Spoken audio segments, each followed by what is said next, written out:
Assalamualaikum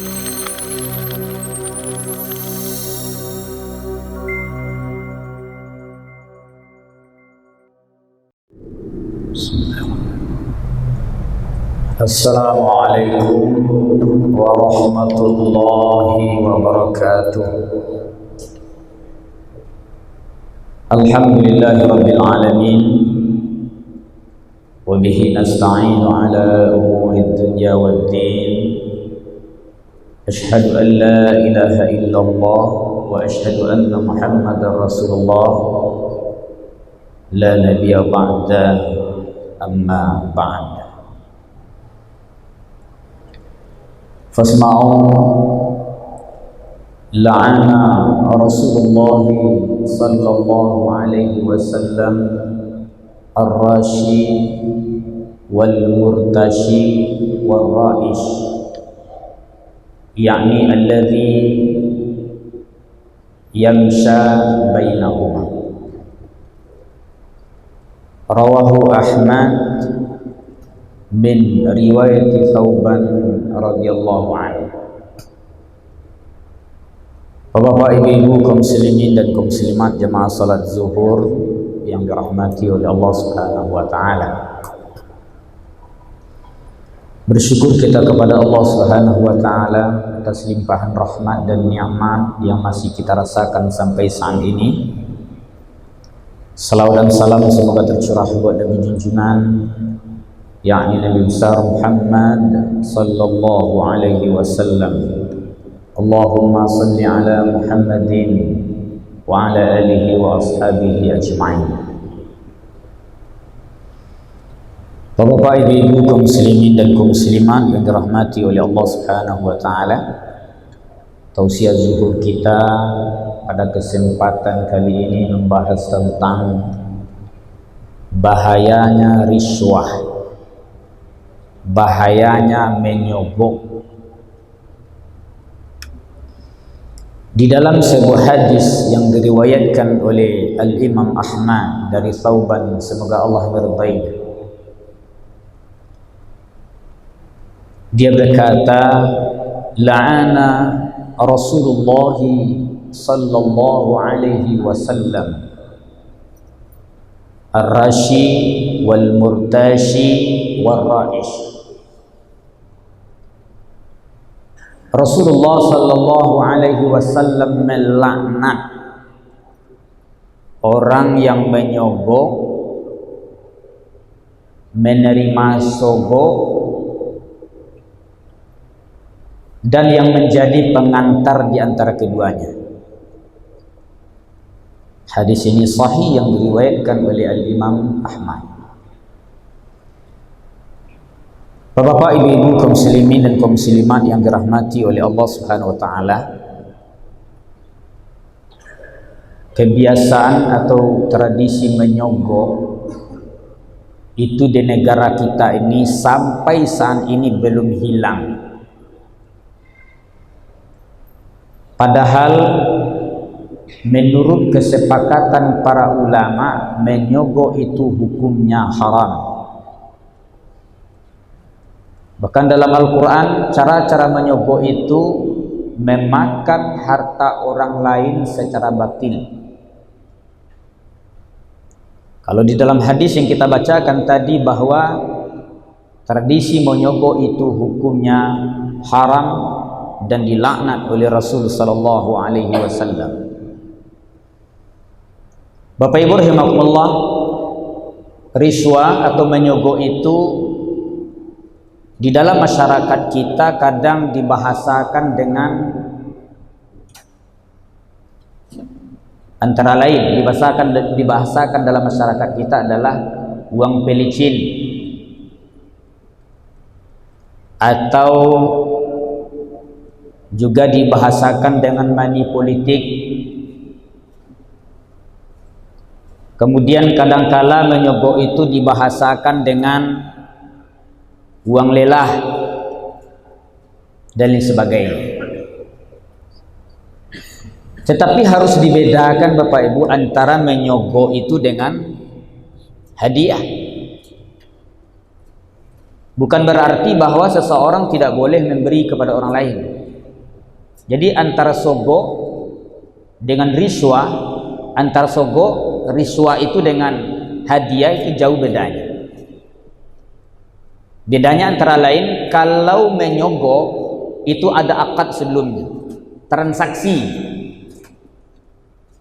Sementara hadiah tidak ada transaksi sebelumnya. Apabila kita melakukan suatu perbuatan memberi kepada orang lain, ada sebuah macam transaksi, itulah namanya sogok. Misal, kalau saya diterima bekerja di sini, saya mau membayar sekian. Itu namanya transaksi di antara kedua belah pihak. Dalam hadis tadi disebutkan oleh Nabi SAW bahwa yang dilaknat itu Bapak Ibu ada 3 orang. Siapa yang dilaknat dalam transaksi menyogok tadi? Ar-rashi wal murtashi, rais. Ar-rashi itu namanya adalah orang menyogok. Jadi orang nama nyogok orang lain itu dilaknat supaya karajo dape usaha lancar disogok orang dulu. Itu adalah perbuatan yang dilaknat oleh Rasul sallallahu alaihi wasallam dalam hadis ini, Pak. Yang kedua, orang yang disogok. Menyogok dilarang, menerima sogok tadi itu menerima piti itu haram, dilaknat oleh Rasul sallallahu alaihi wasallam. Nang ketiga dosa lagi, Pak. Jadi bukan penyogok dan disogok saja yang dilaknat. Dalam hadis ini disebut dengan rais. Apa itu rais? Orang yang menjadi pengantar di antara sogok kepada sogok, di antara orang menyogok dan kepada orang yang disogok ada orang yang mengantarkannya. Itu dalam syarat disebut rais. Itu juga dilaknat. Atau dengan bahasa lain agen menyogok namanya. Supaya sampai sogok ini kepada yang disogok ada pengantarnya, disebut rais. Bapak Ibu yang dimuliakan Allah Subhanahu wa taala, mengapa tradisi menyogok itu haram dalam Islam? Haram itu diakibatkan antara lain setidaknya ada 3, Bapak Ibu. Aku menyogok itu haram. Yang pertama, tradisi menyogok itu adalah memakan hak orang lain secara batil. Jadi kalau seseorang disogok oleh orang lain, hanya makan pitinya, Pak, itu memakan harta orang lain secara batil, haram hukumnya. Tidak boleh terima, Pak. Apalagi dalam dunia politik nanti suatu saat itu akan terjadi money politik dan sebagainya. Yang kedua, mengapa sogok itu dilarang? Karena dia bisa jadi merampas hak orang lain. Contoh, Pak Ibu,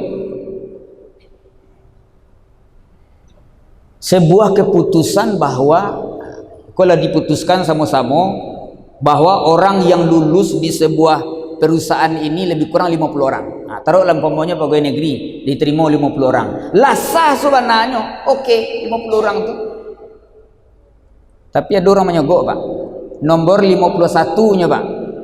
Nyo ke 50 tadi diterima. Nyo nomor 51. Nyo sogoknya orang, Pak. Sehingga nomor 51 jadi 50. Nah, orang 50 jadi 51. Dia sesungguhnya telah merampas hak orang lain. Jadi kalau ada orang menyogok, Pak, salah mogok kerja, Pak, nyambiaknya hak orang lain, maka uang yang diterima itu haram sampai dia mati. Kalau ada bakarajo ya, Pak, nyoba bakarajo, salah mogok menyogok dengan cara bakarajo itu haram uangnya sampai dia mati. Oleh karena itu menyogok tuh, Pak, bertaubatlah kalau orang bakarajo cara menyogok. Kini apa kira-kira Pak Ibu nak disogok orang gini, Pak? Jabatan naik sogok ya, Pak. Uang pelicin namanya. Jadi kepala sekolah sogok, Pak, uang pelicin namanya. Naik pangkat jabatan sogok, Pak, pelicin namanya. Haram hukumnya itu, Pak Ibu. Dilaknat oleh Rasul dalam hadis ini.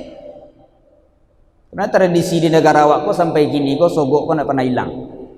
Kalau hilang sogok ko Pak Ibu di negara awak ko merdeka negara ko makmur negara ini. Kalau tidak ada tradisi sogok menyogok. Nah kemudian yang ketiga, mengapa menyogok itu haram? Bapak Ibu ini dimuliakan Allah. Menyogok akan mengantarkan seseorang ke dalam neraka Allah. Ar-rashi wal murtashi finna. Orang menyogok dan orang menerima sogok, kedua-dua masuk ke dalam neraka. Ini sangat berbahaya Bapak Ibu. Oleh karena itu Bapak Ibu yang dimuliakan Allah Subhanahu wa taala, bakarajola dalam kehidupan ko jan cara-cara menyogok tu Pak. Kadang di kantor-kantor kita bisa lihat gini Pak. Kalau ndak ada lagi orang pelicin bakarajo Pak, nya nak kana mau bakarajo Pak. Ndak manjalang encik matonya itu bakarajo. Hanya lama-lamaan seminggu jadi sebulan. Tapi kalau ada lagi orang pelicin Pak, manjalang encik matonya itu bakarajo seluruhnya Pak. Haram hukumnya seperti itu. Di Bapak Ibu yang dimuliakan Allah Subhanahu wa taala, hari demi hari kita lihat aiko lain kita tulak hari demi hari. Kalau di pegawai negeri Pak ada pin sogok. Anti sogok. Jangan anti sogok sana di sogok Pak. Batu-batu dalam kesiaran itu kita tulak. Iko sogok haram. Ambo ndak boleh sogok gitu. Demikian sebagai bermanfaat kajian pendek kita ini. Wabillahi taufiq wal hidayah. Assalamualaikum warahmatullahi wabarakatuh.